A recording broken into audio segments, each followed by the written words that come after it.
Mtume Muhammad sallallahu alayhi wasallama ametuambia buniyal islamu ala khamsa, Uislamu umejengekwa kwa misingi mitano.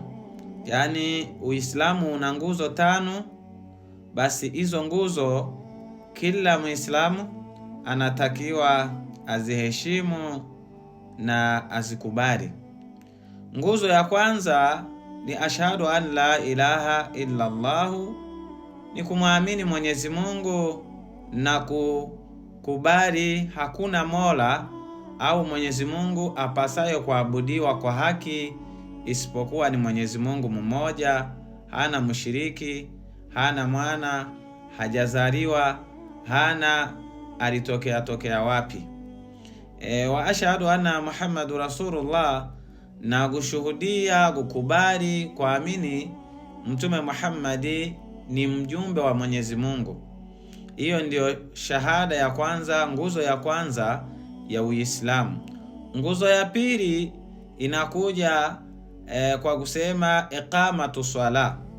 Iqamatu swala, yani Muislamu yoyote anatakiwa asimamishe swala 5 every day, kila siku. Sio kwa kutaka, ni lazima. Ukishakuwa Muislamu basi swalawatu khamsa, swala 5 wewe zinaguhusu. Nguzo ya tatu wa itau zaka, basi kutoa zaka kwa wale waliokuwa na uwezo, waliopewa kipato na Mwenyezi Mungu. Nguzo ya 4 wasaumu Ramadhani, na kufunga mfungo wa Ramadhani, yani kufunga mfungo wa Ramadhani endapo wewe Ramadhani kikukuta ukiwa hauna tatizo, hauna kizuizi kinachoweza kukuzuia kufunga Ramadhani. Nguzo ya 5 al-hija. Hija ni kwenda kufanya ibada kwenye msikiti uliokuwa Makkatul Mukarrama, na kwenda kutimiza hija ya kwenda kufanya ibada Maka. Kwa hiyo hizo ndizo nguzo zilizokuwa kwenye Uislamu. Nguzo 5 ndizo zimesimamisha Uislamu.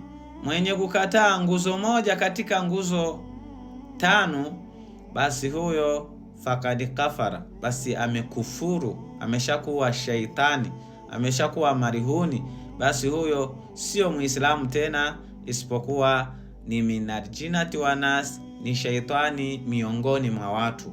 Kwa hiyo wanatakiwa Waislamu wakubali hizi nguzo na wazifuate, kwa sababu ndizo nguzo tulizoachiwa ndani ya Uislamu. Wa sallallahu ala sayidina Muhammad wa alihi wa sahbihi wa sallim, walhamdulillahi rabbil alamin. Wa hadha, salamu alaykum wa rahmatullahi wa barakatuh.